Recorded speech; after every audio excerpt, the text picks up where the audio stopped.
Ladies and gentlemen, please give a warm round of applause for that beautiful performance. Thank you, Dia, Ermin, and Audrey for the performance of Roro Ngigel. Good morning, everyone. A very warm welcome to the opening ceremony of the International Conference of Research and Language, the 4th IRoLe 2025. It is a great honor to have you all here today in Yogyakarta, Indonesia, to begin the discussion on the roles of multilingualism and multiculturalism in achieving the sustainable development goals across the archipelago. This conference is a collaborative effort between Sekolah Vokasi Universitas Gadjah Mada and Akademi Pengajian Bahasa Universiti Teknologi Mara Cawangan, Melaka. We are deeply honored by the presence of our distinguished guests. Her Excellency, Director of Universitas Gadjah Mada, or the authorized representative, and her board of officials. His Excellency, Director of Universiti Teknologi Mara Cawangan, Melaka, or the authorized representative, and his board of officials. The Dean of Sekolah Vokasi Universitas Gadjah Mada, or the authorized representative, and his board of officials. Our esteemed speakers for IRoLe 2025, and of course, all our presenters and participants. To begin this ceremony, we would like to invite you all to sing the Indonesian national anthem, Indonesia Raya, followed by the Malaysian national anthem, Negaraku.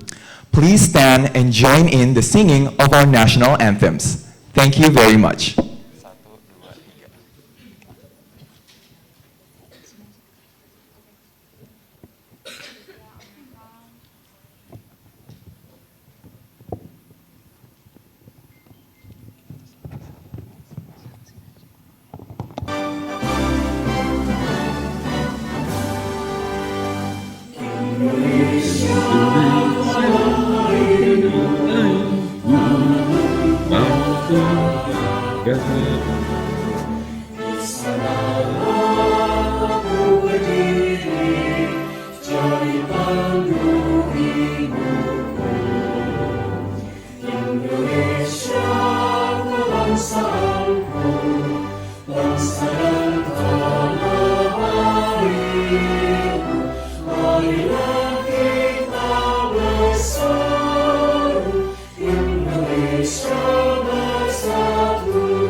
Thank you. Please be seated.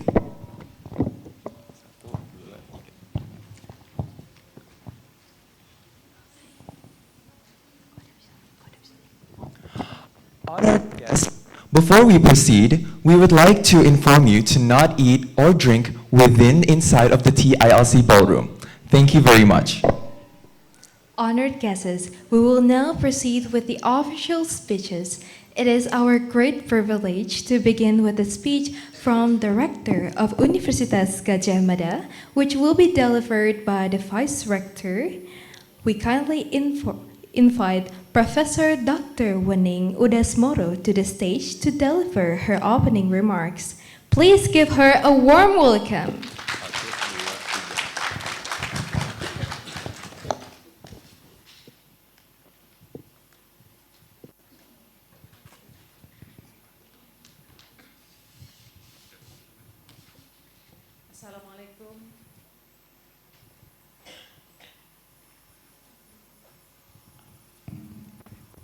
Assalamualaikum warahmatullahi wabarakatuh. Good morning, distinguished guests, respected colleagues, ladies and gentlemen. It is my honor and privilege to welcome you all to the 4th International Conference of Research on Language, IRoLe, hosted by Sekolah Vokasi Universitas Gadjah Mada in collaboration with University Teknologi Mara, UITM Malaka. I would like to especially welcome our distinguished colleagues from University Teknologi Mara, including the Vice Rector and the team, whose presence here reflects the strong partnership between our institutions. I would like also to extend a warm welcome to our distinguished keynote and invited speakers, whose expertise and insight will surely enrich this conference. Allow me to also extend a very warm welcome to the participants joining us from Indonesia, from Malaysia, Brunei Darussalam, China, Australia, Japan, Pakistan, and Saudi Arabia. Your presence here, both on-site and online, reflect the international spirit of this conference and the shared commitment to advancing research in language and communication. To all presenters and participants, we are grateful for your contribution and enthusiasm in joining the 4th IRoLe.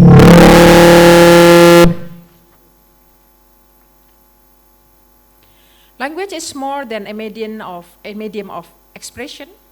It is a bridge that connects people, culture, and nation. In today's world of rapid globalization and digital transformation, language plays a pivotal role, not only in education and research, but also in fostering understanding and collaboration across borders. I'm very pleased that IRoLe has become a platform where scholars from different countries can exchange knowledge, share best practices, and engage in meaningful dialogue. This gathering embodies the vision of Universitas Gadjah Mada to be a world-class university that contributes to solving global challenges through collaboration and innovation. I would like also to take this opportunity to express my sincere appreciation to the organizing committee from Sekolah Vokasi UGM and UITM Malaka for their dedication and hard work in making this conference possible. So ladies and gentlemen, with great joy and optimism, I officially declare the 4th International Conference of Research on Language IRoLe open. I wish all participants productive discussion, fruitful networking, and an inspiring academic experience. Wassalamualaikum warahmatullahi wabarakatuh.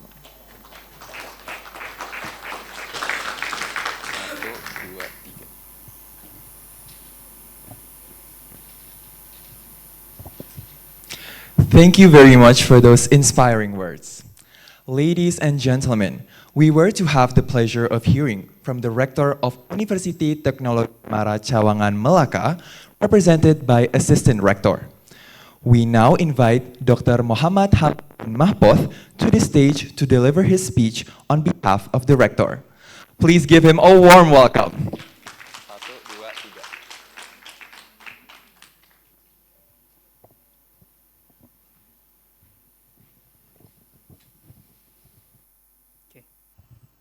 Bismillahirrahmanirrahim. Assalamualaikum warahmatullahi wabarakatuh. Today, and a very good morning, okay, to the representative of Universitas Gajah Mada, okay, and also representative from University Technology Mara, Cawangan, Melaka, okay, our distinguished guests, respected colleagues, ladies and gentlemen. Okay, first and foremost, it is an honor to be part of this meaningful occasion, the 4th International Conference of Research on Language, IRoLe 2025. Okay, it's a privilege to be here today as the representative of the Rector of University Technology Mara, Cawangan, Melaka, to stand before such a distinguished audience of scholars, researchers, and practitioners, okay, from Malaysia, Indonesia, and indeed across the region. Okay, I would like to extend our Rector's warm regards and his apology for not being able to be with us due to more urgent matters that need his attention. Okay, allow me to also extend my deepest appreciation to our gracious co-host, Sekolah Vokasi, Universitas Gajah Mada Indonesia. Please give a big round of applause. Okay, a world-renowned institution, ranked number 224 in the QS World University Ranking 2026. We are privileged to be here at this prestigious venue, and I'm grateful for the warm hospitality extended to us. I would also like to congratulate the organizer for successfully hosting the 4th edition of IRoLe. IRoLe is the pride of Akademik Pengajian Bahasa UiTM Cawangan, Melaka. This biennial conference began as a national conference and was elevated to an international conference for its second online edition in 2021, organized shortly after the pandemic. In 2023, IRoLe was held physically in Melaka. The consistency and commitment in carrying this conference forward, collaborating with an international partners, reflect a strong dedication to advancing the field of language research. A praiseworthy effort by both co-hosts. This year's theme, the role of multilingualism and multiculturalism in achieving sustainable development goals across the archipelago, could not be more timely. Okay, in a world that is increasingly interconnected yet divided, multilingualism and multiculturalism are not only academic pursuit, but essential tool in fostering understanding, inclusivity, and sustainable progress. An impact we try to achieve based on the United Nations Sustainable Development Goals, or commonly known as SDG, on top of the ASEAN spirit we carry among us. Ladies and gentlemen, I would like to emphasize that this is not the only collaboration between Akademi Pengajian Bahasa UiTM Cawangan, Melaka, Malaysia, and Sekolah Vokasi Universitas Gajah Mada Indonesia, as we continue to strengthen our academic and research ties. Allow me to take this opportunity to highlight the collaboration between APB, UiTM Cawangan, Melaka, and Sekolah Vokasi UGM. Through our MOU and MOA agreements, we have embarked on meaningful initiatives, including an ongoing research grant. In May 2025, we also witnessed the success of a staff exchange program where 4 lecturers from the Akademi Pengajian Bahasa, UiTM Cawangan, Melaka, participated in an academic exchange with Sekolah Vokasi Universitas Gajah Mada. I hope we can have more meaningful and impactful activities in the future. Beyond this, Akademi Pengajian Bahasa UiTM Melaka continues to expand its international footprint. In 2025 alone, we have signed MOUs with Guizhou University of Finance and Economics China, Guizhou Minzu University China, and we also proud of our MOU with Universitas Negeri Surabaya Indonesia, Polytechnic Jember, Universitas Universal Indonesia, and also Universitas Muhammadiyah Makassar in Indonesia, okay, including matching grant collaboration, okay, that further strengthen research capacity between our institution. This conference is also therefore a networking platform to open new doors for new opportunities with other institutions. In addition, APB has also signed several new MOUs and OAs with international industry for collaborative activities. Among the significant ones are with the ASEAN Academic Association and the Malaysia and Asia Foundation Startup Company. This partnership marked an important step in bridging academic and industry, ensuring that our research and academic initiatives remain relevant and impactful. Our commitment to global engagement does not stop there. Through Sulam international programs, APB UiTM Melaka has successfully collaborated with Airlangga University and Polytechnic Negeri Jember in the summer course Visionary Voyage and outbound-inbound student mobility initiative. Furthermore, we have carried out a university social responsibility program at Polytechnic Negeri Jember, reflecting our belief that knowledge and service must go hand in hand. Indeed, this stands as proof that University of Negeri Melaka is deeply committed to world-class education, where the pursuit of research, the advancement of knowledge, and the exchange of ideas are seen as the pillars of sustainable progress. As an established branch campus of University of Negeri Malaysia, UiTM Chongam Melaka offers a wide range of academic programs under its faculties and academic centers, such as Faculty of Business and Management, Faculty of Communication and Media Studies, Faculty of Accountancy, Faculty of Computer Mathematical Sciences, and Faculty of Agro-Technology Plantation Studies, Faculty of Hotel and Tourism Management, the Academy of Language Studies, the Center for Islamic Thought and Understanding, and the Department of Law. We warmly welcome Universitas Gadjah Mada, as well as other esteemed institutions, to explore future collaboration with UiTM Melaka not only in the field of language studies, but also across these diverse academic areas. Ladies and gentlemen, as we gather here today, I sincerely hope that this conference will serve as a platform to strengthen networks, deepen collaboration, and spark new innovative ideas. Let us continue to explore the rich tapestry of languages and cultures within our region and harness their potential in shaping a more sustainable and harmonious future. Above all, I hope that our collaboration will not stop here, but will continue to grow and flourish in the years ahead. On behalf of UiTM Melaka, I wish all participants and fellow researchers fruitful discussions, meaningful exchanges, and lasting partnerships throughout this conference. Thank you once again, and may IRoLe 2025 be another remarkable milestone in our collective journey. Wabillahi taufiq hidayah. Wassalamualaikum warahmatullahi wabarakatuh.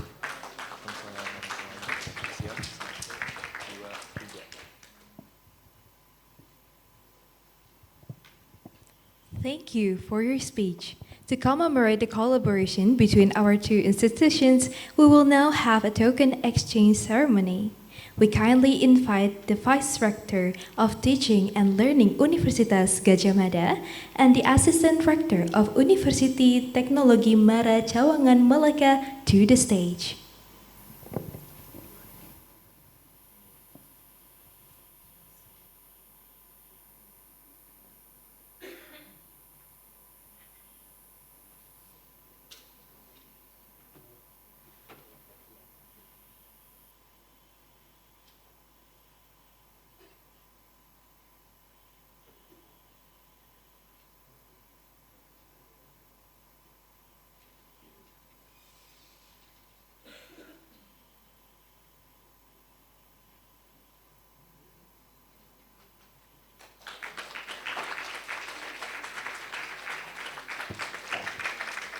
Please remain on stage for a group photo.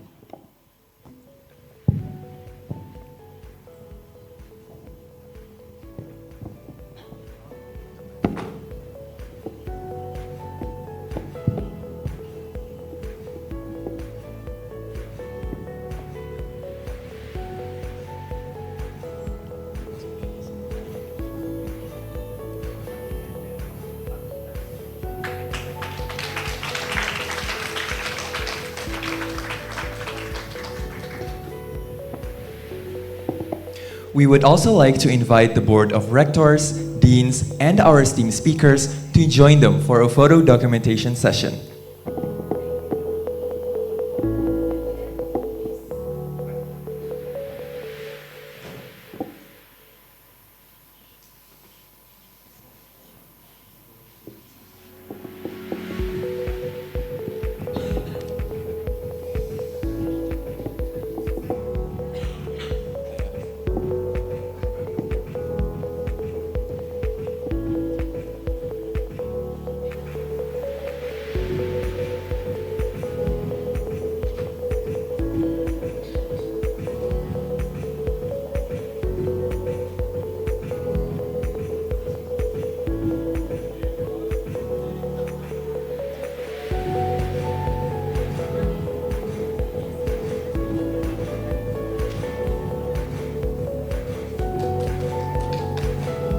We also invited VIP guests to join.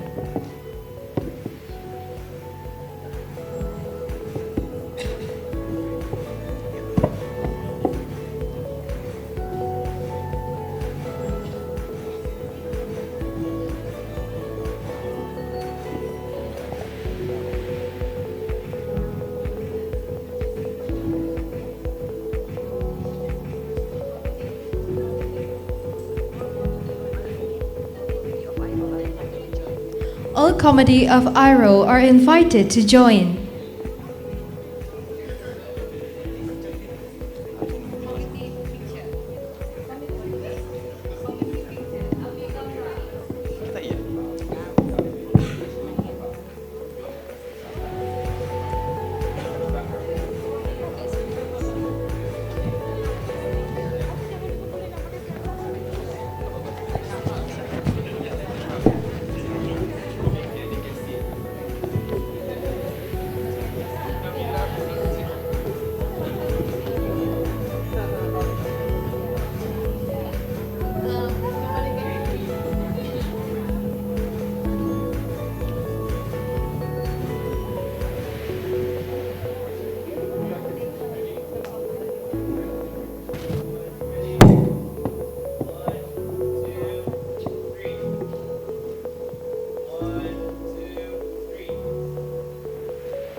Pose.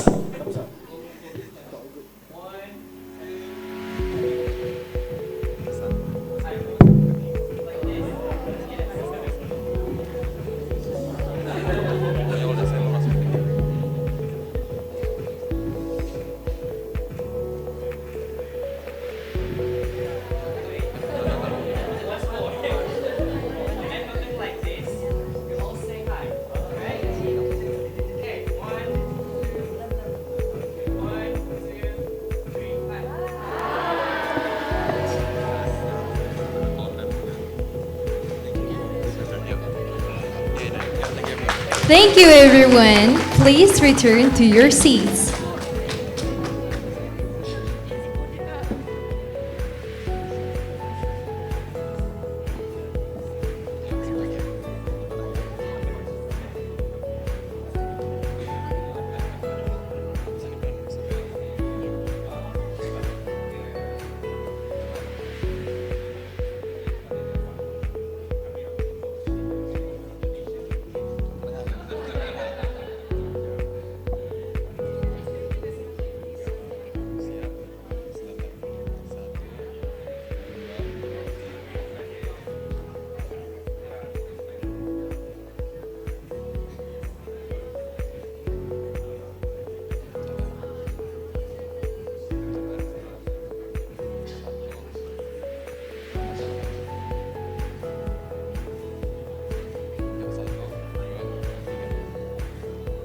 We have now officially opened The International Conference of Research on Language, the 4th IRoLe 2025. We wish you all a successful and productive conference. Distinguished guests, honored speakers, and fellow participants, we are now about to begin our main event, the plenary sessions. We will begin the first plenary session, and it is my distinct honor to invite our moderator, Dr. Muhammad Nur Afandi Ibrahim, to the stage to lead the discussion. Dr. Afandi will be introducing our first esteemed speaker, Associate Professor Dr. Alison Moore. Please give them both a warm welcome.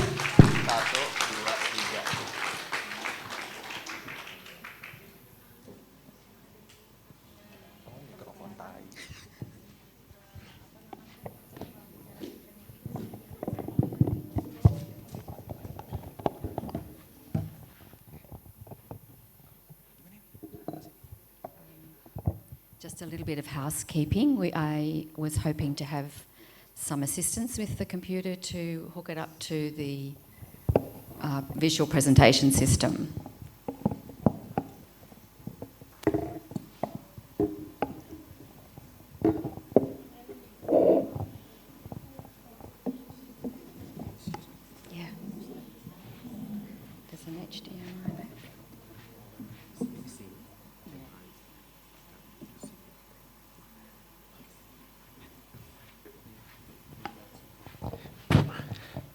Bismillahirrahmanirrahim. Assalamualaikum warahmatullahi ta'ala wabarakatuh. Okay, so, oops, alright, it's okay. Alright, can you? Okay, no problem, no problem. Don't panic, no, relax.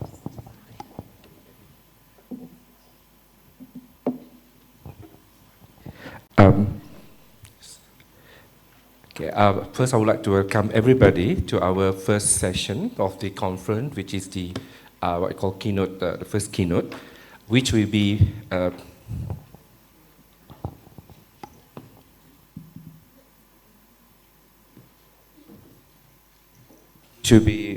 presented by Associate Professor Alison. Okay, we are so glad and then honored to have her with us here physically. She flew all the way from Sydney, Australia to be with us in this conference. And personally, on a personal note, I'm also like being honored because for your information, Associate Professor Alison is, to me, is always is, yeah, to some people was, but to me she's always is my teacher because she was my PhD supervisor back in Australia. Because I did my PhD in Australia and she was the one who supervised me, and she made sure that I graduate with all the challenges, and she helped me a lot, honestly, throughout my journey to finish my PhD. So Alison is a functional linguist with a traditional background in public health. She researches health semiotics and human-animal relations and have received research award from the Australian Research Council, National Health and Medical Research, and other organizations for collaborative research with field leaders on surgical interaction, psychotherapy, HIV medicine, inflammatory bowel disease, and other contexts of care. She has a degree from the University of Sydney and Macquarie University and has held research and teaching positions at those two universities, as well as her most recent role at University of Wollongong. She has over 50 publications, has supervised about 20 HDR students or higher degree research students, and taught a wide range of subjects in functional linguistics, general linguistics, organizational and professional communication, as well as academic communication. She has served as a role as a Vice President of the Australian Functional Linguistics Association and member of the Research Ethics Committee for Westmead Children's Hospital in Sydney. She is currently Chair of Ruqayyah Hassan Prize for Early Career Researchers and is setting up a health semiotics special interest group. Alison never really stops doing linguistics, but she does enjoy living close to the beach with her husband and 2 dogs and getting out and about with them. So everybody, please welcome Associate Professor Dr. Alison.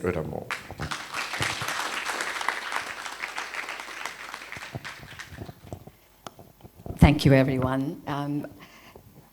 It's very common for people to say that they're honoured to be invited to come to a conference and give a keynote, but I feel it so much. It is so wonderful to be here, to be invited. A few people have said, oh, we thought you were going to be online. There's no way I would have been online if I could have come. So thank you so much to the committee for the invitation, and to both Universitas Gadjah Mada and to the University Technology Mara for the work that you're doing. It is so exciting and fulfilling and heartening to be here in a context where the students are marvellous, the staff are marvellous and engaged. Everyone's really engaged right up to the top levels of the institutions, and you have the kind of support that we could currently only wish for in Australia, where people don't just at the moment don't really understand the value of these kinds of programs and these kinds of networking and engagements. So thank you so much for inviting me, and somehow I started on page 2. So this is my title. You may have seen it if you've looked at the program.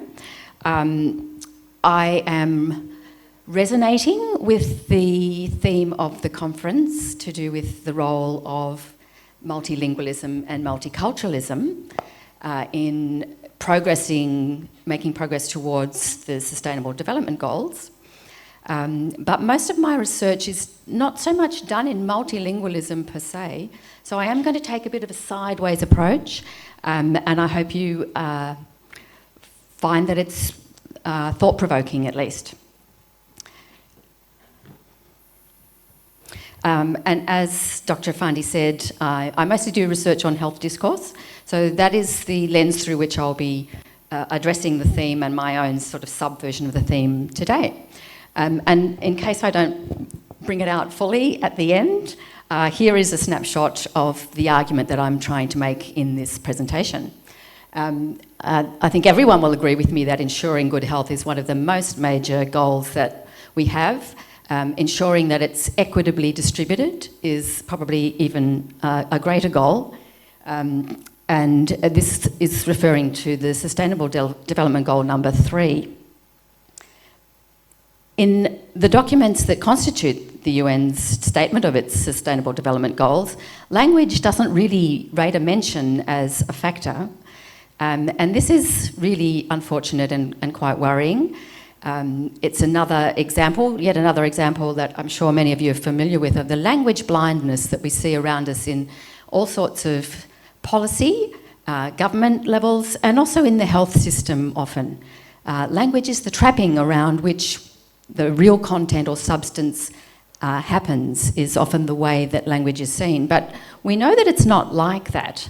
There are some colleagues doing quite good work trying to disrupt this absence of language or focus on language in work on the Sustainable Development Goals, and a couple of points made in a recent volume on language and sustainable development are here.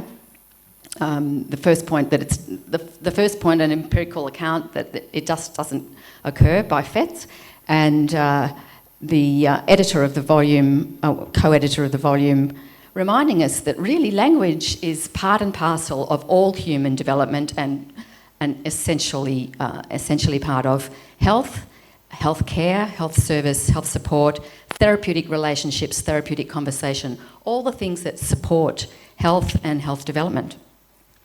So it's crucial to me and to other scholars to reframe this debate and this discourse in terms of not just inclusion, people inclusion, community inclusion, but also language inclusion, linguistic inclusion.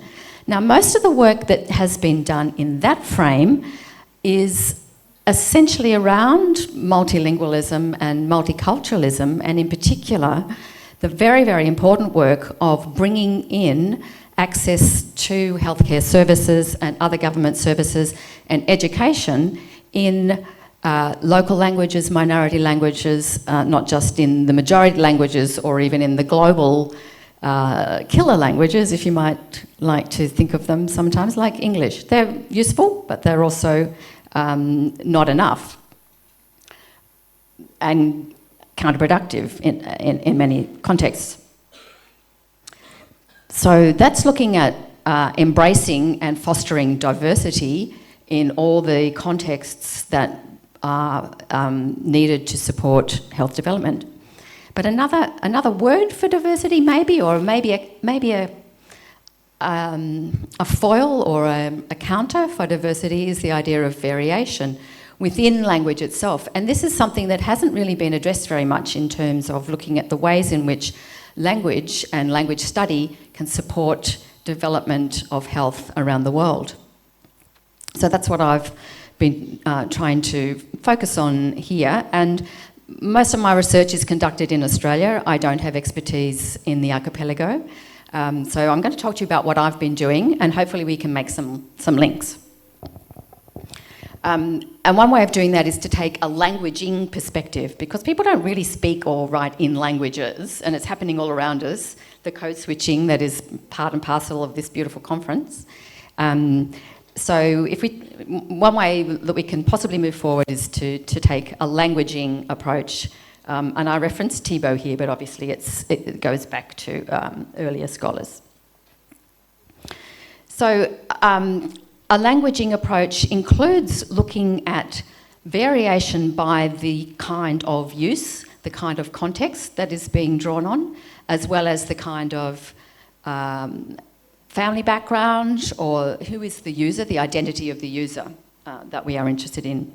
And one of the key people who developed this concept, and he may be familiar to you or some of you, is Michael Halliday, who's the founder of systemic functional linguistics, which is one of the main fields that I draw on in my work and one of the main fields that Dr. Effendi has also been working with.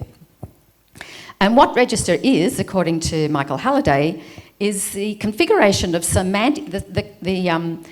semantic configuration of semantic resources that the member of a culture typically associates with a situation type. So it's the kind of meanings that you can make in a situation, but it's not just the meanings that correspond to a situation. And here I'd like to pick up on a comment that was made by one of the Sharp students yesterday, a question about whether we need to think about all the kinds of choices that are being made. Every moment we open our mouths, we are making 1,000, many choices, too many to really consider deliberately, but many choices all at the same time. And yet later, and sometimes as we go, we can reflect on the appropriateness and the power of those choices, and whether, if we're a professional or a student or whoever, what are the choices that are available to us to not just correspond with the situation, but to also construct, construe, and maybe shift the situation. Shift the situation in ways that may be more inclusive to others. For instance, gender inclusion, but that is just one example. Another perspective, or a related perspective, comes from Ruqaiya Hassan, who was one of my teachers at Macquarie University. And just the key point that I wanted to stick on here is that what makes a text itself, what makes a conversation itself, it's not just a random kind of unique thing that happens. There are regularities that we can track. I'm going to try to show the value of tracking some of those regularities as we move on. So configurations of regularities. And here's a diagram that aims to put a range of different factors that we might want to consider when doing this sort of research into the one frame. So that we're trying to relate variation in different contexts, over on the top right there, to variation in a whole system of a culture. So that when you are in a context, like at a conference, that doesn't happen in a vacuum, obviously. It happens as part of a culture, or part of an intercultural negotiation, or a kind of sorting out of what the culture is around us. And one way of thinking about a culture, it's not the only way, but it can be a useful way, as the kind of combination or accumulation of all the different situations that are available and distinct, perhaps, within a group of language users. So this is a very language-oriented perspective. But why look at register and health?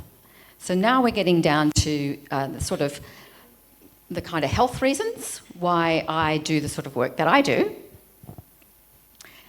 We know that effective clinical communication improves treatment decisions for people. So if you are in having a health situation yourself and need to discuss treatment, effective communication makes sense, doesn't it? Effective communication.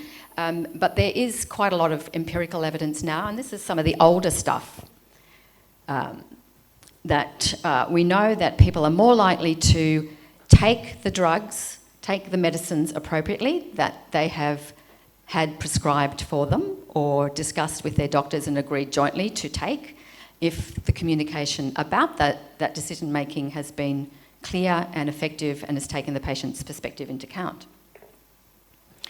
Of course, effective communication can also lead to people saying, oh no, I don't want to do that recommendation, I want to do a different thing, which may be called within the institution non-compliance. And again, we need to think about whether that's actually sometimes a rational choice on the part of the person who might be taking the medicine. Effective public health communication is also important, not just health care inside the clinical relationship. And as is also the wider role of language in construing all the other factors that are out in the other domains, in the sectors that aren't within the health sector, that actually account for more of what changes our health opportunities than the healthcare itself. So that's something to remember as a context that surrounds this kind of work, but we will be talking about the healthcare relationships, the clinical relationships today. So here's, arguably this is a health context and a health text. It's a multimodal one. We won't be getting that much into multimodal texts today. Does anyone recognise this image?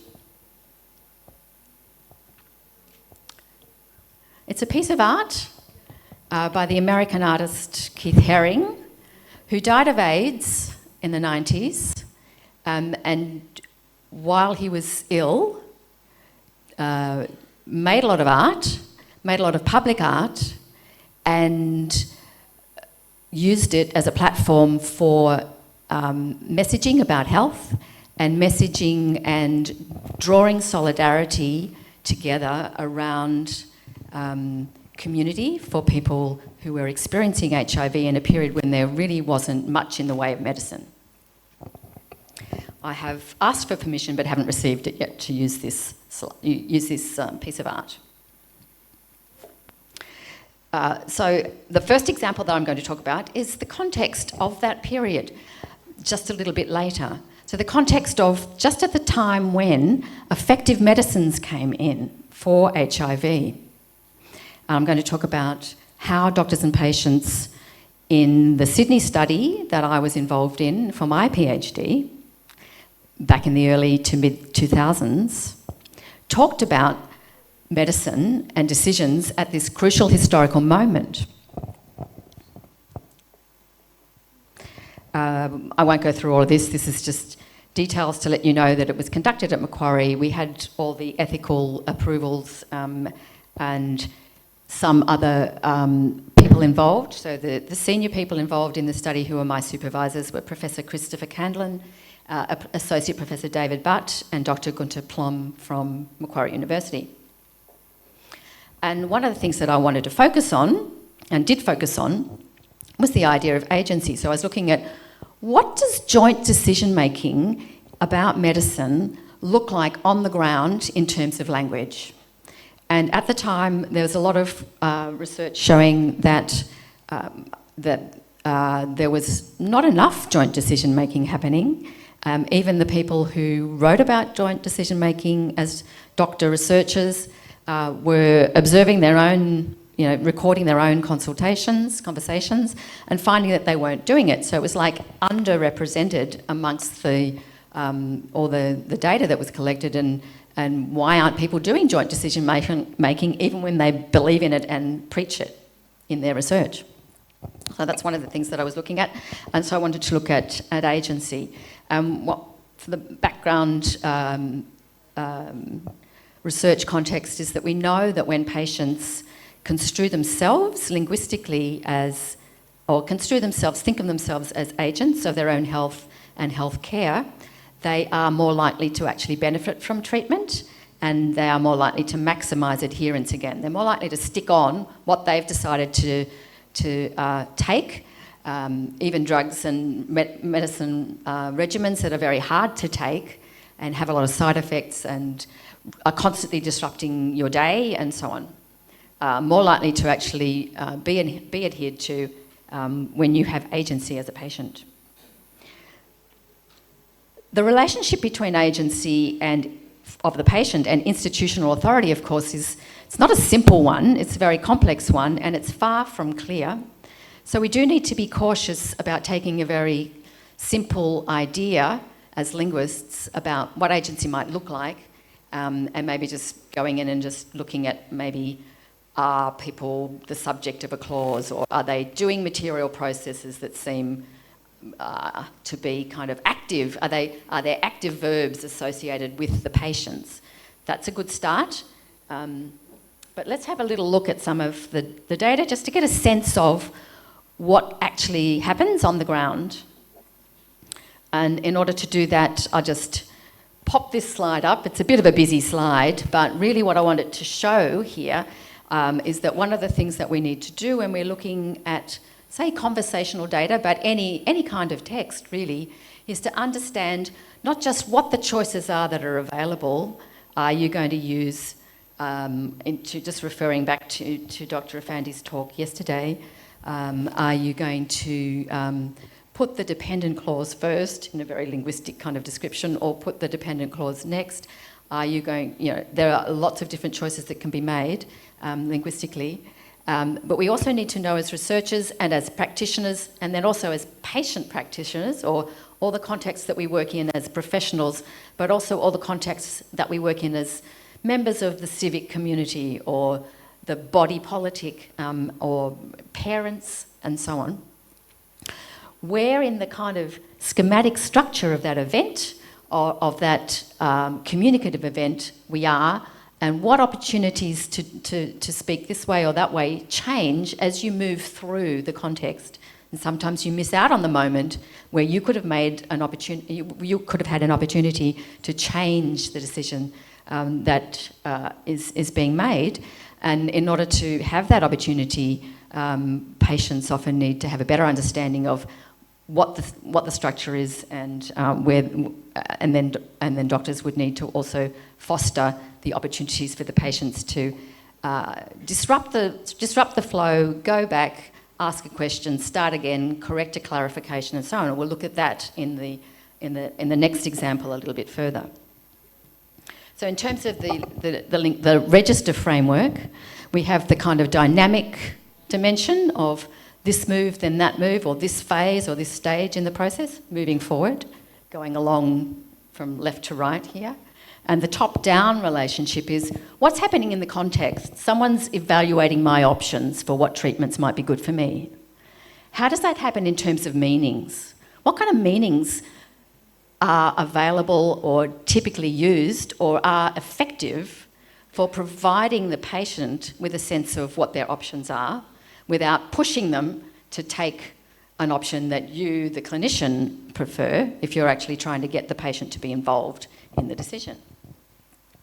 So that's the sort of thing we're looking at in a little bit more detail here. Now, it's probably a little bit small, so I will animate the talk here. So in terms of where we are in the overall consultation, we're in the move called proposed treatment. So there's been some other talk. This doesn't happen straight up. There's been some identification of joint goals and kind of knowledge calibration and getting the bearings of the conversation and of the consultation. And then in this move, the doctor says, okay, we were going to talk about your viral load story. Okay, says the patient. Now, viral load is a measure of how much activity, how much illness activity, disease activity there is in the body. You can have a high viral load or a low viral load, and we know about that from COVID now as well. And the doctor says, now, the back end of the story message is, it's time you went on treatment. Okay, and I'm sorry to start that way, says the doctor, but I think I have to start that way so you know where I'll be going, or where I'm going to. And she moves on. So that sounds a little bit bossy, doesn't it? But bear with me. Because I think this is an example of very good joint decision-making and fostering the agency of the patient. So the doctor goes on to say, there are two things that I think you'll have to think about, okay? First thing is, you actually have to get it into your head that this makes years of difference to your life, this treatment. Years of difference. Number two is, you've got to get serious about yourself. You tend to swan around. No, you sort of just float around. You just tend to float around in your life. But you've got the brains and the ability and even the power, the physical strength to actually push yourself into this and actually make things of what you're doing. Patient goes, bit non-committal. No. The new pills, this can give you that resource. Yes, it makes you feel crappy to start with, and taking pills is not wonderful. The majority of people who, look, I can't say the majority, but we certainly know that lots of people have been unwell related to that HIV certainly do so much better on this medicine when they're on the new combination of pills. This is at the time when a new drug regimen came in, after people had been on a single kind of antiviral, which gave them terrible side effects and didn't actually work all that well. So there's a lot of convincing to do to get patients to have another go at taking medication. And so the patient comes back and says, look, what you said before is you were saying that I can get some potential back in my life as well.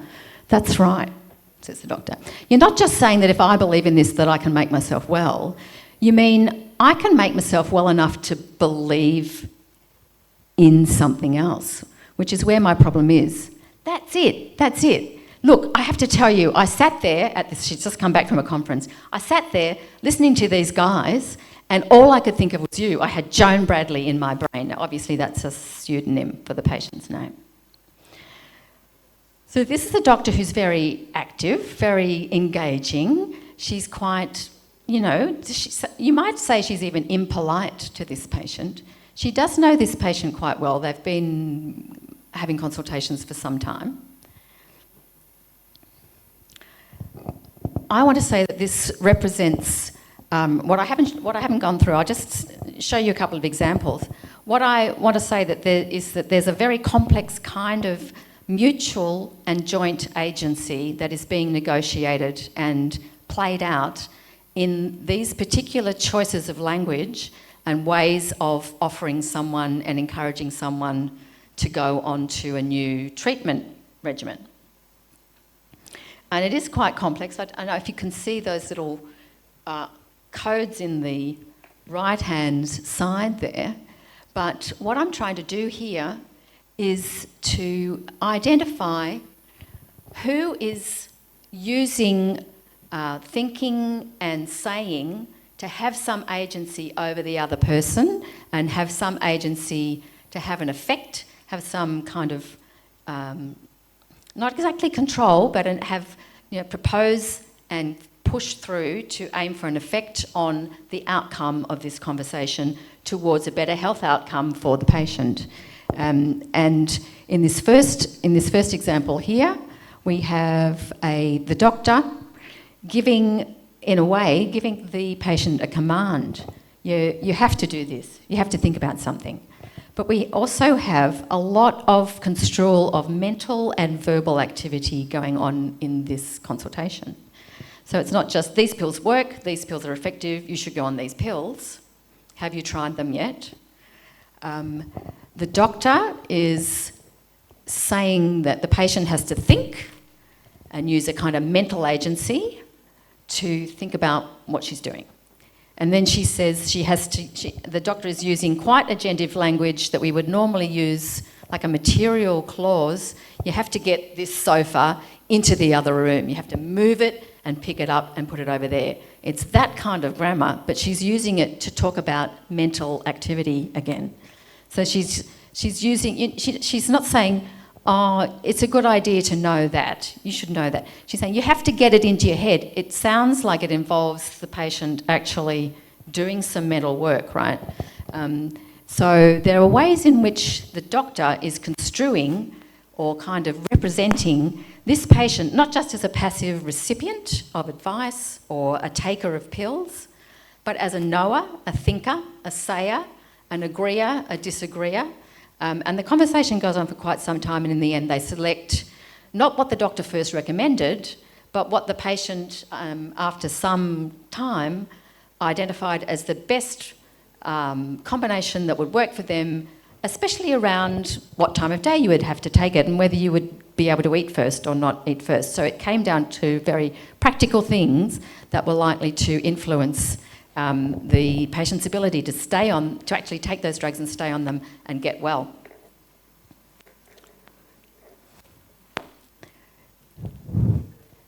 So that's the HIV example, and we have my claims here that the representation the choices in language that the doctor is making are largely and they're quite atypical in many ways, but they actually turn out to be quite typical of doctors and patients where the patients had HIV at this period of time, which was related to the kind of political activism that people in the HIV community and the overlapping community with the gay community in Sydney had at that time over their own identification of what sorts of treatments would be good, and a lot of participation in research and a lot of participation in setting the research agenda in ways that changed how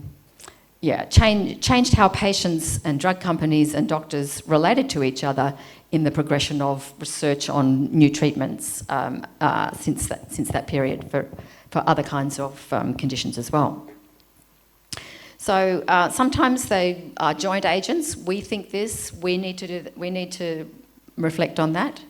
The doctor and patient tend to project each other's point of view.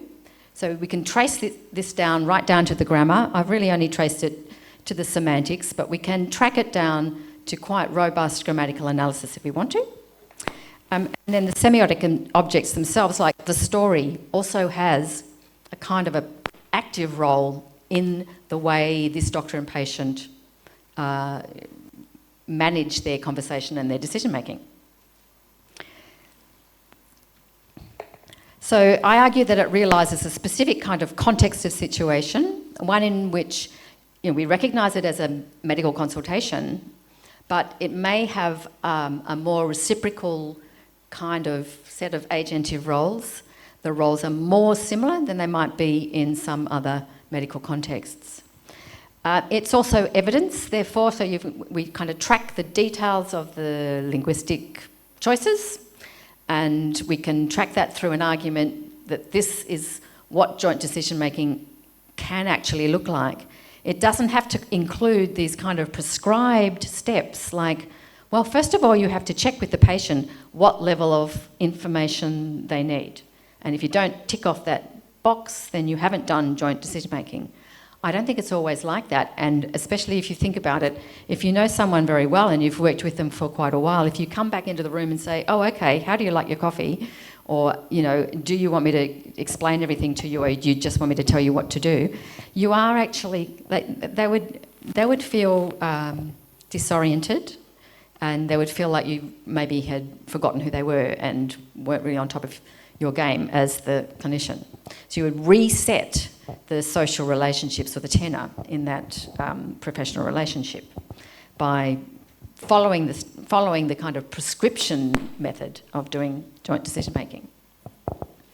So it's also an example of instantiating or being an instance of a culture in which having HIV isn't associated as much as perhaps in other contexts with shame and stigma.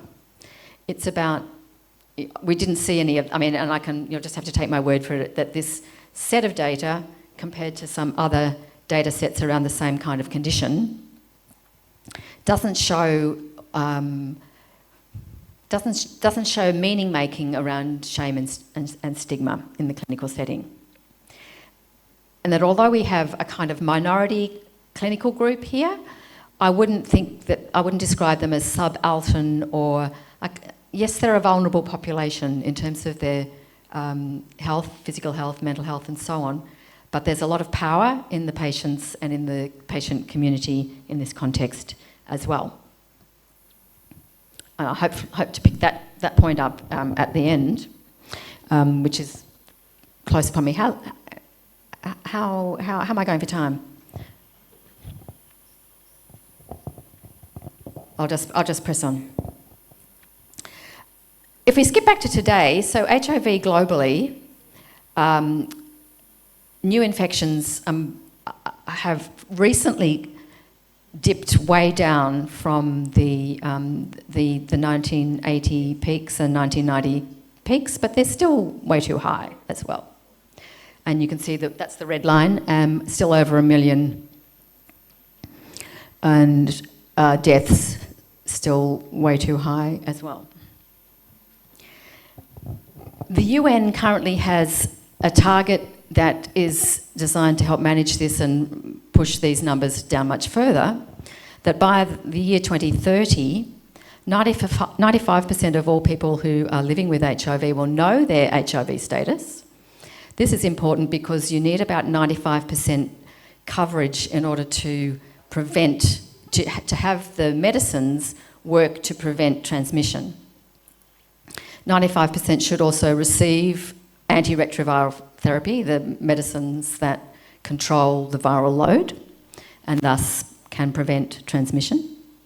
And in Australia, we're looking like it could be possible to get rid of HIV transmission, except for a couple of things, including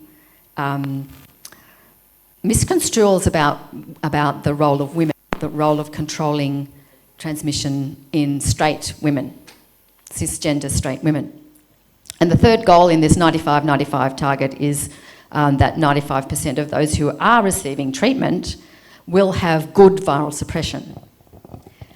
I'm not sure how many of you would know this, but in Indonesia in 2022, these are the numbers. This is the latest data that I can find. Instead of 95%, we have 61% knowing their status. We have 26% receiving the right kind of treatment. And we have no data on how many of those people who are receiving treatment actually have viral suppression, and so wouldn't be passing it on to other people. So people with HIV and the health service providers that they work with have been recently surveyed, or fairly recently. It's a little bit old, but it's still pretty recent. And the key factor that both of those sides of the equation identify is to do with people not knowing their status, not going forward to get testing, not having the right treatment, and therefore not having the right kind of control of their disease, is shame and stigma. Now, of course, Indonesia is a very different country from Australia, but in both cases, we have gaps that are associated with language, are associated with interaction, are associated with how we construe these kinds of things as a public.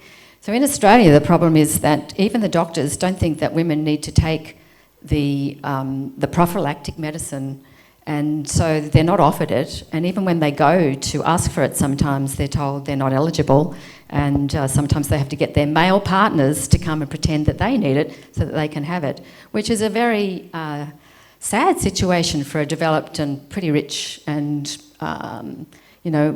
pretty well organised health system in Australia. And I would argue that is a context where there's a lot of opportunity for linguists to become collaborators in that effort, and to use not just to bring their multilingual expertise and their multicultural expertise, and to bring another sphere or another strand of expertise in what choices are being made within the right language, or within the right language repertoire for the group that we are trying to reach. Do I have time to go to a second example? I'll try and do this one. I'll do this one much more quickly. So that's older research that I have done, and this is more recent research that I've been doing in connection with another one of my PhDs, who is now a researcher at the Australian National University.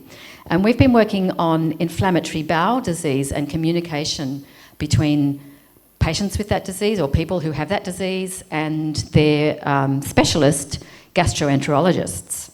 And gastroenterology is a specialism in medicine that hasn't actually had as much exposure or participation in the kinds of communication research that I've just talked about from my previous research.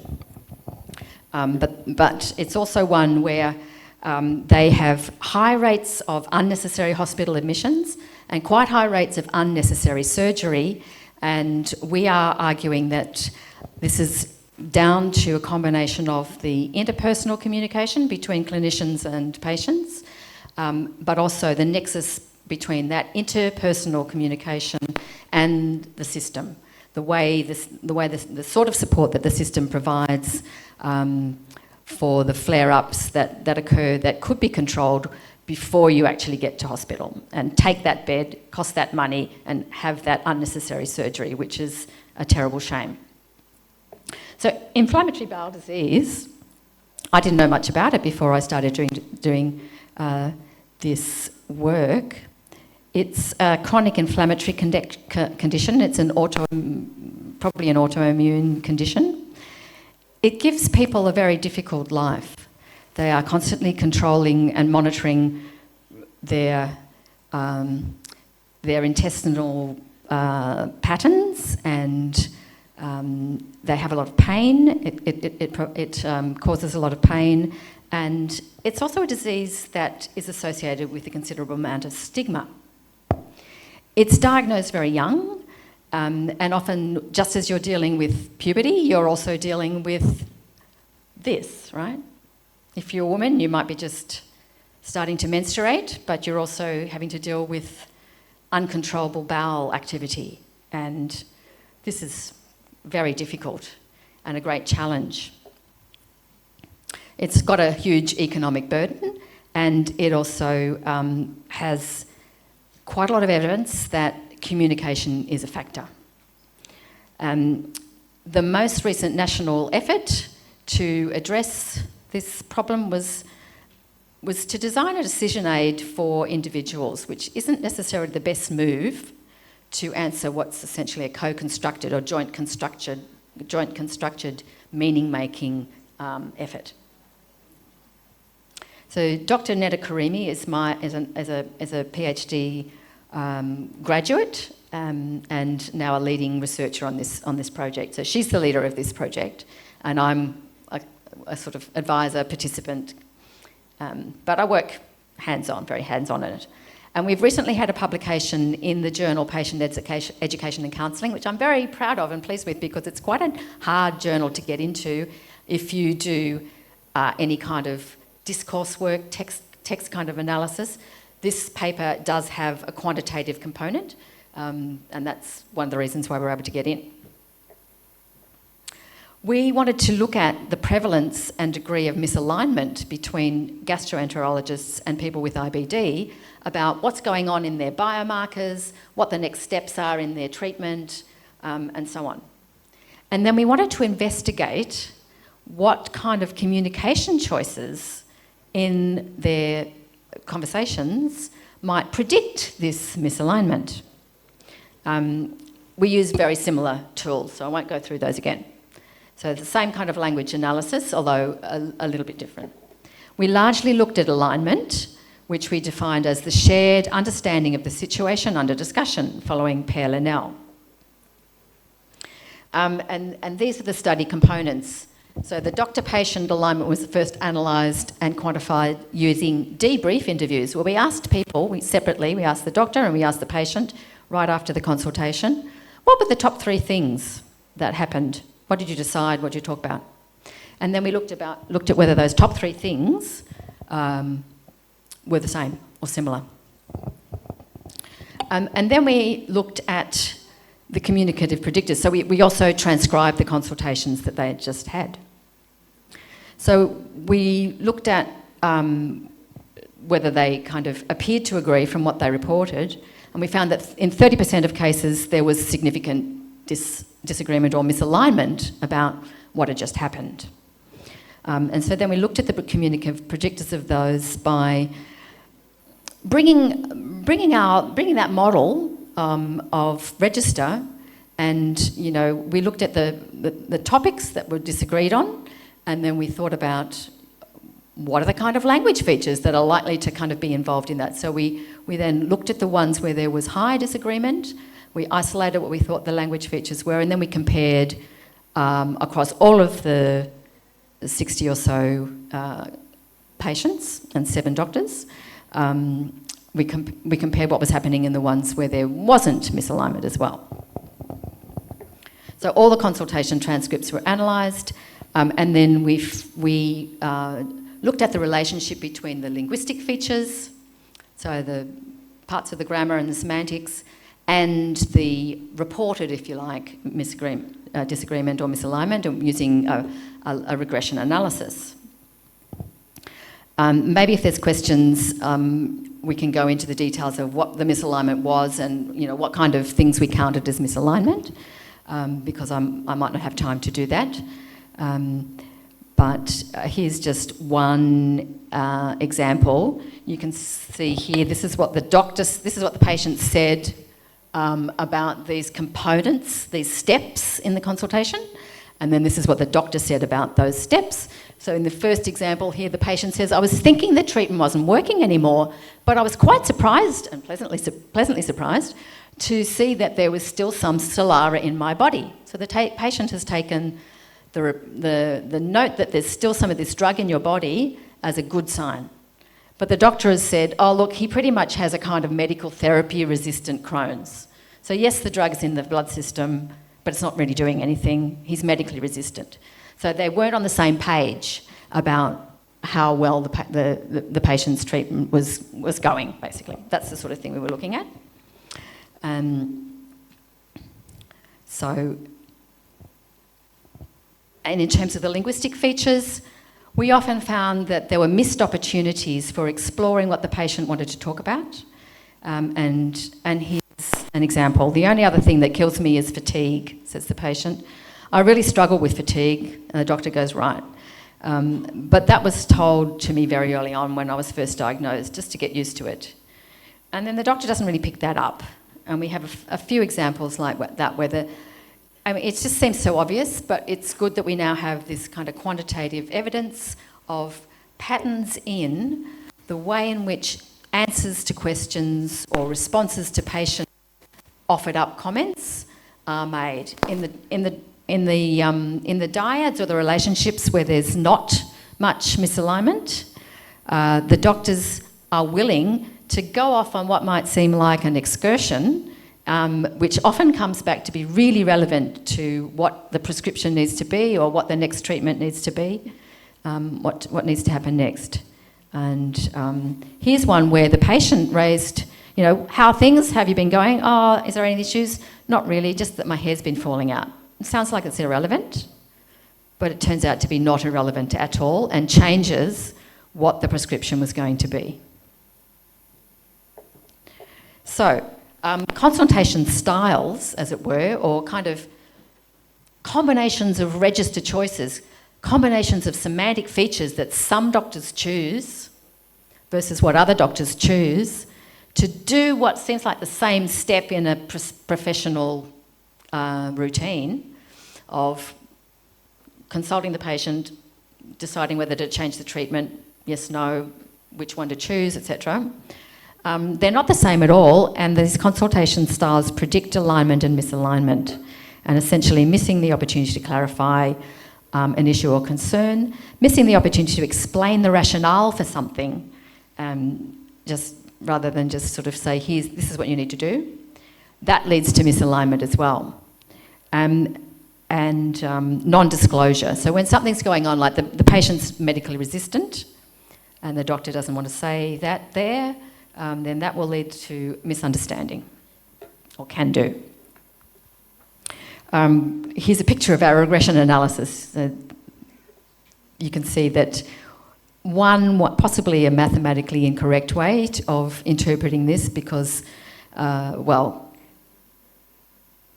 it's kind of interesting. A 1 unit increase in missed opportunity for shared understanding decreased gastroenterologist patient alignment by 0.12 in this sample in terms of how many, how on the same page they were. IBD has been a developed country issue more than other places, but it's not just in developed countries, and it is going up in other parts of the world. So it's another area where there would be, and just in general, probably any clinical scenario that you think about, there would be opportunities for linguists to bring both their skills and expertise about, big L language and dialect and diversity from that perspective, and the scope of languages within the language repertoire that should be supported in providing services and training people to deliver those services and develop them, but also focus on what's going on in terms of the meanings that are chosen within the language.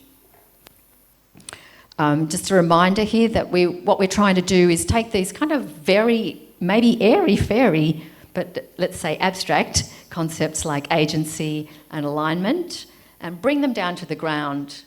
This bit of language, not that bit of language, in this context seems to work better.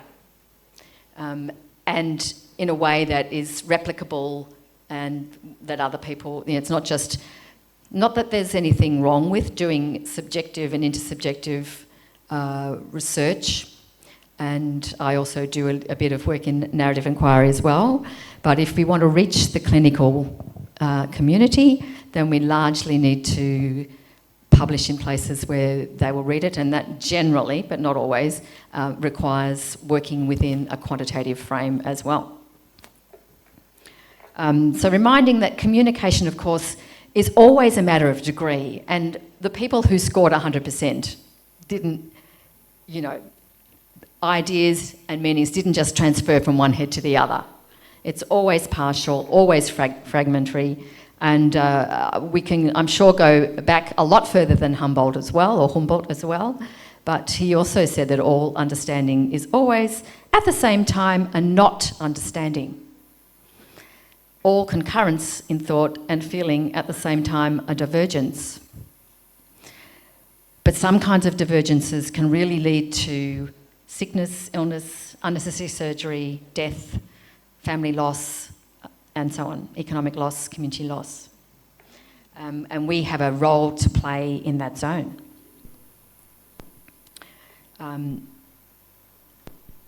I'll put too much on that slide. Linguistics and language studies already are useful in progressing the SDGs, we know that, including SDG 3, we know that. But an underutilised tool, I would say, is the idea of register and using it in this context of promoting sustainable health and development outside the health sector to support health for all. It's no good just telling them in English. That's the title of one of the papers that I read for this talk. It's a nice title. But there's also no guarantee that health services and resources in a person's primary language or language repertoire alone will maximise patient inclusion, maximise their capacity for agency in their own healthcare, maximise their alignment with their clinician, and give them the capacity to participate fully as individuals and within communities in their own healthcare. And outside of healthcare in fostering their own well-being. So it's arguably a twin tools situation that I'm advocating for here. So thank you. That's my argument. That's my claim. And finally, just as an aside, I think the concept of minority or marginalised group remains an important one and a relevant one, but at a workshop I went to recently, one of the presenters and participants said, look, what happens when all the minorities have been included? And it's a bit of a pipe dream, isn't it? It's a bit of an imaginary that we're not probably going to achieve, because there'll always be difference and there'll always be some groups trying to have more, get more, and give other people less. But it's a provocative image, a provocative imaginary that help us to think about minorities and groups that are represented in those sustainable goals, not just as passive recipients of our research efforts and what they might lead to, but as people who have knowledge, who have skills, who have capacity, who have a very rich inner life and community life that can actually teach us and teach the main voice, right? Write back, speak back to the authorities as well. And it reminds me of the great joy I had during lockdown of being allowed to run my academic writing classes by just pulling everybody in. the offshore people, the onshore people, the postgrads, the undergrads, the people in the linguistics program, the people in the public health program, the people whose first language was English, the people who had multiple languages and English was like their fifth language. And it was so good because it construed everybody as having different kinds of richness, and then the classroom had so much more richness. And the foreign students weren't coming to Australia to learn from the Australians, and it just made it just such a much more fun place to be for everybody.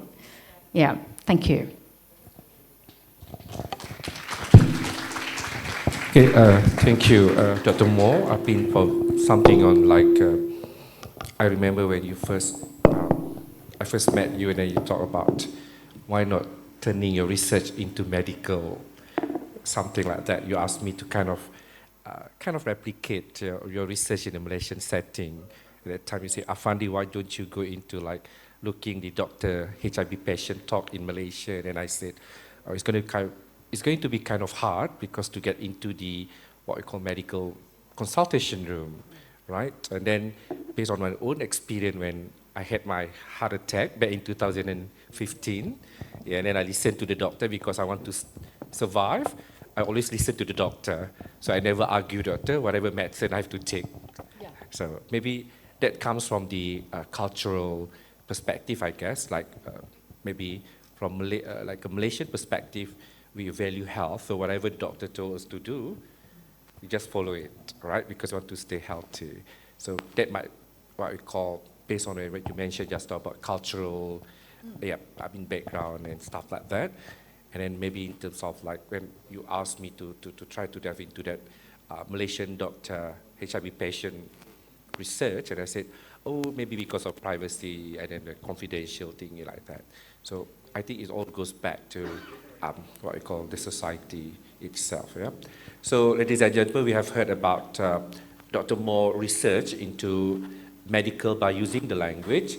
I do believe it might be something new to most of us. So now I open the floor for some questions or some sharing session. So, okay, we have one, Shuhada, okay.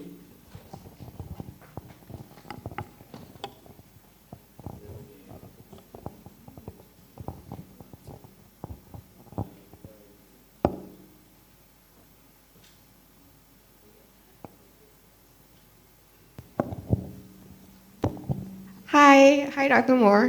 My name is Shwada. I'm quite new in the fields of SFL. So I was very interested in your topic just now, which is on IBD, right? Okay, I just wanted to ask, in your analysis, how do specific linguistics resources like modality, transitivity, or appraisal contribute to reinforcing or reducing misalignment in doctor-patient talk? Yeah. Okay, thank you. Thank you for the question, and it's never.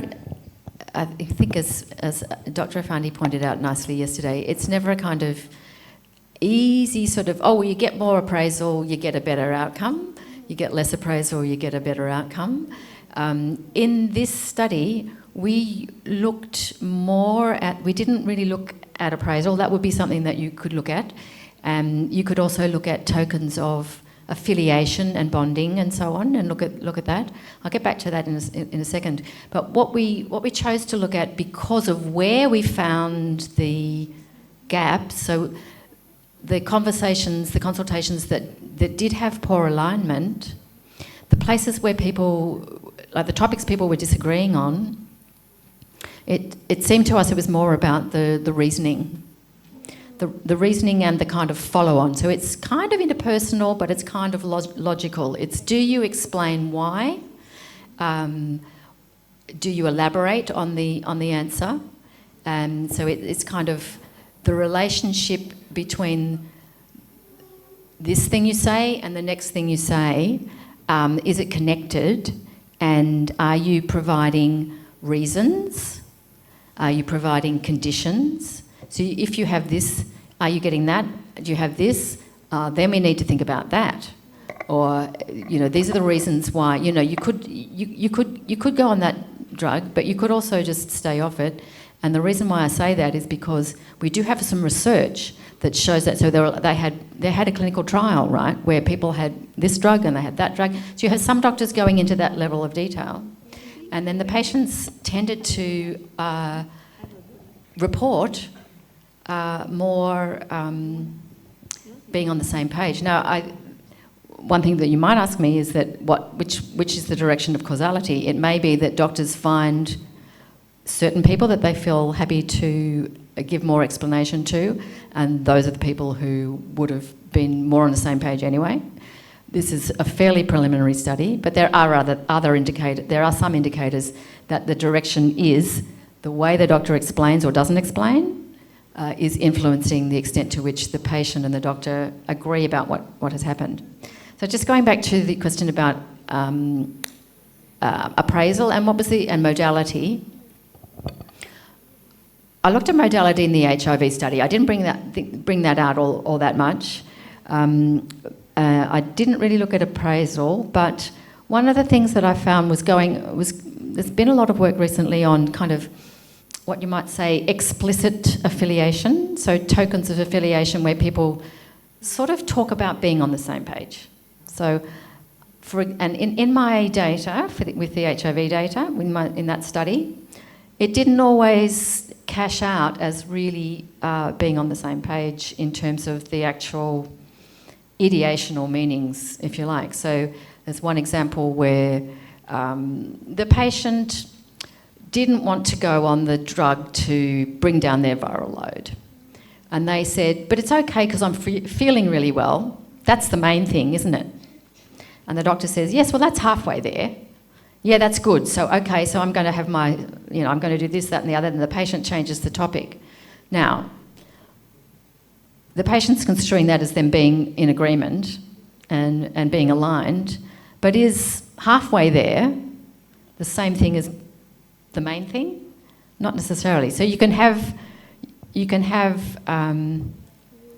people making moves to show their solidarity and bonding with each other, but actually being a little bit misaligned in what they are actually going to do next, or really thinking. So there's kind of a few different angles that can be taken, and looking at appraisal and modality, always important. But this is another resource that we prioritised.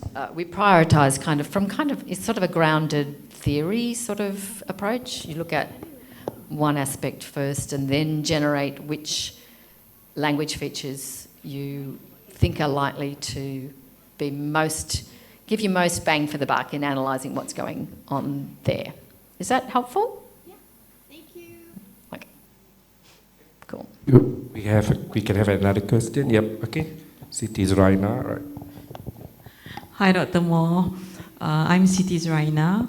On behalf of my beautiful colleagues here, we have a question. In your research, you've shown how patients often use indirect cues or narratives that can be overlooked by doctors. What practical strategies would you recommend clinicians adopt to better recognize and respond to these cues during time-pressured consultations? Thank you. Time pressure is the key. Time pressure is always there. There is some good research showing that it actually doesn't take any longer to do patient participation because you can waste time by being too quick, and the patient might need to come back again, or you get a development of some illness that gets worse when you could have stemmed that earlier along. But what strategies to take? In my experience, there are clinicians, and I've also worked with other professionals. I've worked to some extent with lawyers and people who work in arbitration and conciliation. And I feel like you get the same sort of thing happening. Some people are keen and are happy to hear and be involved and go, oh, I never thought about it like that. That's so interesting. And now that you say that, I see it. And you get the, it's like any student in a classroom, you get the aha factor with some and you don't always get it with other people. So you just have to build your alliances where you can.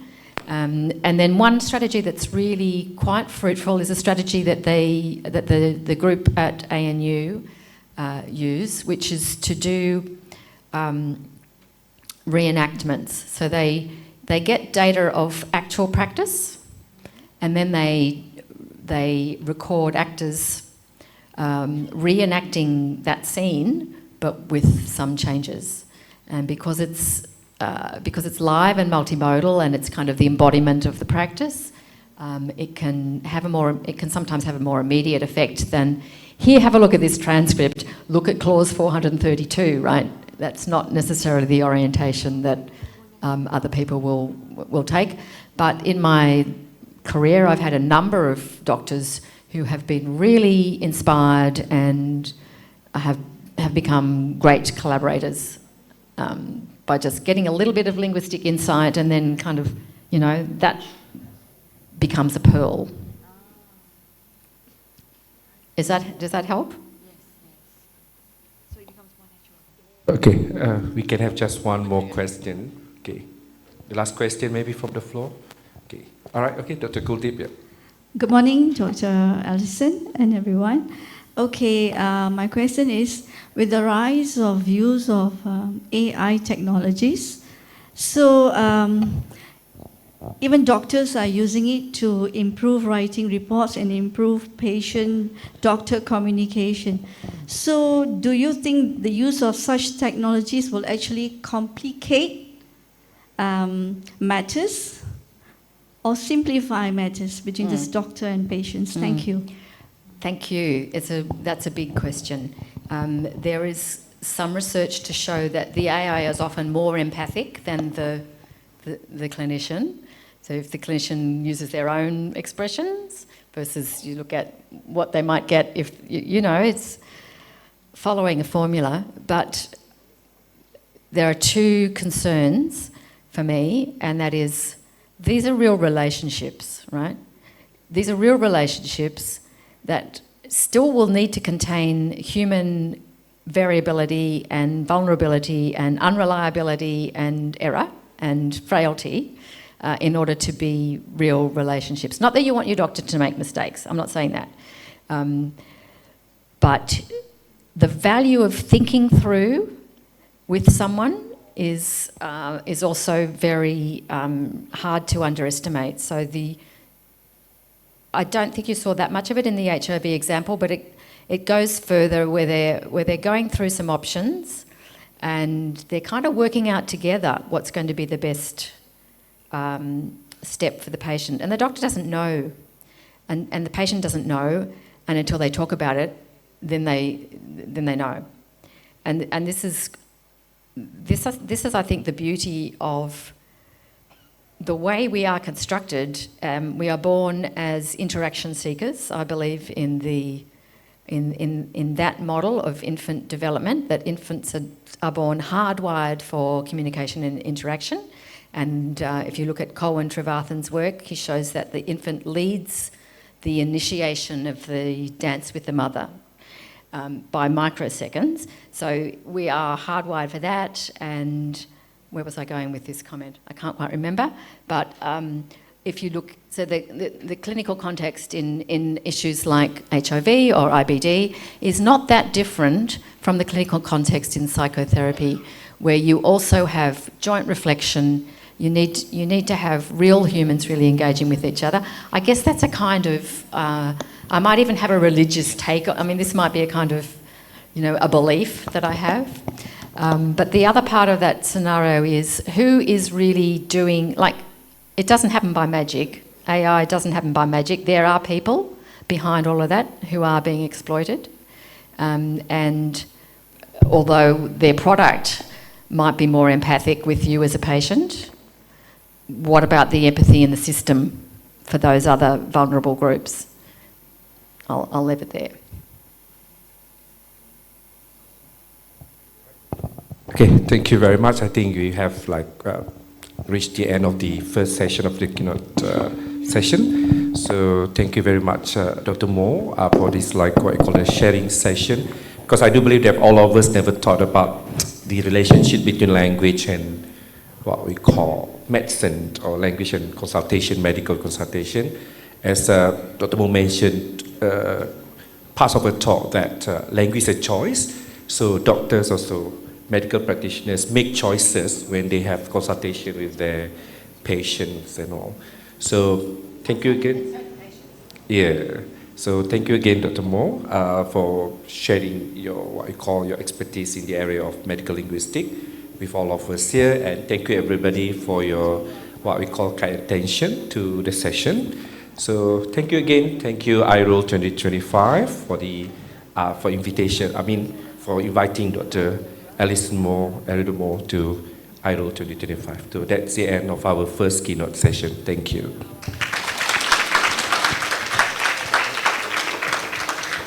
Thank you, Associate Professor Dr. Moore, for that insightful presentation. We would also like to thank Dr. Afandi for moderating the session so expertly. To show our appreciation, we now invite Dr. Afandi to present a token of appreciation to Associate Professor Dr. Moore.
Thank you to our distinguished speakers.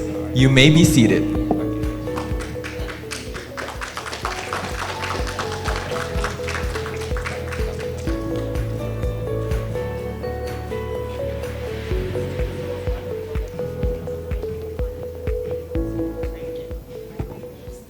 Ladies and gentlemen, we will be transitioning to our parallel sessions.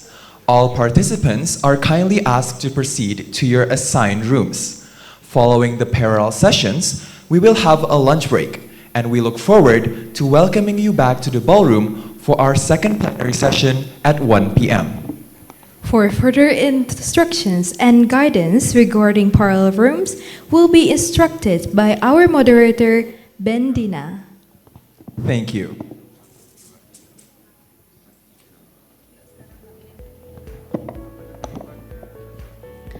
Okay, hello, good morning everyone.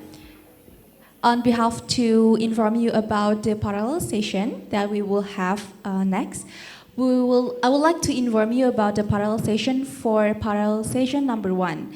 In each room also already have the room details for the information about the presenter and the moderator. You can see on the screen too for the parallel session number 1. For those who will present for parallel session number 1, I hope you can get ready for that. And I also want to remind you again for those who want to present and haven't sent the PowerPoint presentation, please kindly submit your PowerPoint presentation through the QR code in the front.